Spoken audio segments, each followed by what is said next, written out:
కానీ రేవంత్ రెడ్డి ఏమంటుండే ఎరికేనా, ఏమైనా నువ్వు 100 రోజులలో అన్ని ఇస్తాను, మరి 2 ఏళ్ళు అయిపోయి ఏం పత్తలేవు, ఏం సంగతి, ఎప్పుడు ఇస్తావు పైసలు అంటే ఏమంటుండే ఎరికేనా రేవంత్ రెడ్డి? ఏం చేస్తారు వా మీరు, నన్ను కోసుక తింటారా, కోసుక తింటారా, నేను ఇయ్యపో ఇంత కుల్ల మాట్లాడుతున్నా ఆయన. చూసిర్రా మీరు? కోసుక తినాలన్నట్టు ఆయన ఏమన్నా సేపా జామకాయన కోసుక తినడానికి ఏమిటిది ఆయన? కోసుక తింటారా అంట. ఎవడన్నా ముఖ్యమంత్రికి ఇస్తూ మాట్లాడటం చూసినామా మనం? ఎన్టీ రామారావుని చూసినాం, తర్వాత చంద్రబాబు నాయుడుని చూసినాం, రాజశేఖర రెడ్డిని చూసినాం, కేసీఆర్ని చూసినాం, ఇప్పుడు ఈయనను చూస్తున్నాం. వాళ్ళని చూసినాక ఈయన చూస్తే ఎట్లా అనిపిస్తుంది అసలు?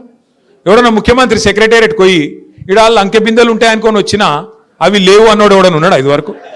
ఇక గిసొంటోడు లంకె బిందెలు ఎవడు ఎత్తుకుతాడమ్మా, నాకు అర్థం కాదు. ఎవరు గసంటోళ్ళు ఎత్తుకుతారు, పాకెట్ మార్గాలు, దొంగలు. ఎవడన్నా ముఖ్యమంత్రి మాట్లాడతాడు అట్లా మాట? ఇంకా ఘోరం. ఆయన భాష ఏం భాష అది? నీ గుడ్లు వీకి గోటీలాడతా, నీ పేగులు తీసి మెడలేసుకుంటా. పేగులు మెడలేసుకుంది నేను నాకు అర్థం కాదు, బోటి కొట్టేటోను నువ్వేమన్నా?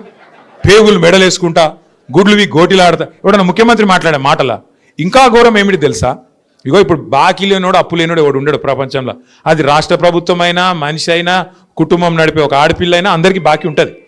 మరి బాకీ ఉన్నప్పుడు ఎట్లా నడుపుతాం మనం? లోపల బనీన్కు పొక్కలున్నా మీదికెళ్ళి మాత్రం కడకంగి వేసుకొని తిరుగుతాం. ఎందుకు? మరి బయట మళ్ళీ అప్పు ఉంటానా వద్దా? రొటేషన్ తిప్పాలనా లేదా? అట్లుంటుంది కథ.